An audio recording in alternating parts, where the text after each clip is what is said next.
एक व्यक्ति को रास्ते में यमराज मिल गए। वह व्यक्ति उन्हें पहचान नहीं सका। यमराज ने पीने के लिए व्यक्ति से पानी मांगा। उस व्यक्ति ने बिना कोई प्रश्न किए झट से अपनी थैली से पानी निकाला और उन्हें दे दिया।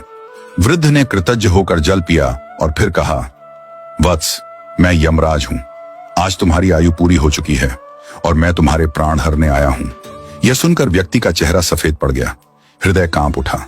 डर के मारे उसके पांव लड़खड़ा गए। लेकिन यमराज बोले, डरो नहीं, क्योंकि तुमने मेरी प्यास बुझाई है। अतः मैं तुम्हें एक विशेष अवसर देना चाहता हूं, तुम्हारी किस्मत बदलने का मौका। उन्होंने एक डायरी उसके हाथ में थमाई और कहा, इस डायरी में जो तुम लिखोगे वही सच हो जाएगा। तुम्हारे पास ठीक 5 मिनट का समय है। जितना चाहे लिख लो, पर ध्यान रहे केवल 5 मिनट। इसके बाद समय समाप्त हो जाएगा और डायरी मेरे पास लौट आएगी। व्यक्ति का भय थोड़ा कम हुआ। वह सोचने लगा, अब तो मेरी किस्मत मेरे हाथ में है, मैं सब कुछ बदल सकता हूं। उसने जल्दी जल्दी डायरी खोलनी शुरू की। पहला पृष्ठ देखा। वहां लिखा था, तुम्हारा पड़ोसी रामदीन कल लॉटरी जीतकर करोड़पति बनने वाला है। व्यक्ति को ईर्ष्या हुई। उसने लिखा, रामदीन की लॉटरी रद्द हो जाए, वह गरीब ही रहे। दूसरा पृष्ठ लिखा था, तुम्हारा मित्र रघु चुनाव जीतकर मंत्री बनने वाला है। व्यक्ति ने लिखा, रघु चुनाव हार जाए, उसे अपमान झेलना पड़े। तीसरा पृष्ठ, तुम्हारा छोटा भाई विदेश जाकर बड़ा व्यापारी बनने वाला है। व्यक्ति फिर लिखता है, वह कभी विदेश न जा पाए, नौकरी के लिए भटके।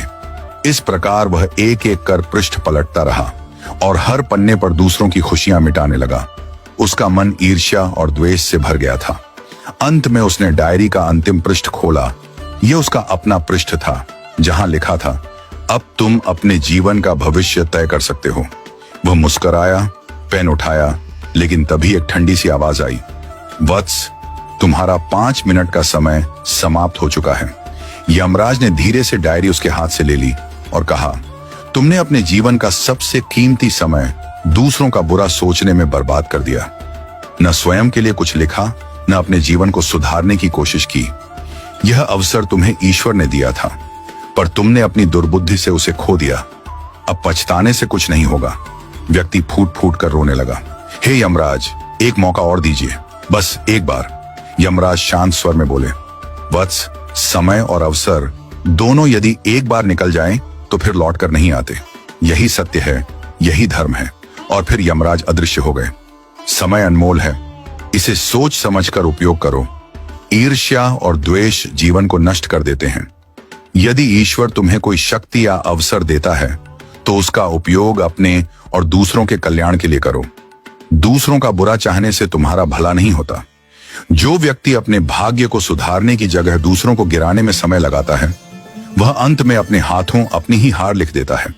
सच्चा मनुष्य वह है जो अवसर मिलते ही प्रकाश की ओर बढ़े, न कि अंधकार में दूसरों को ढकेलने लगे।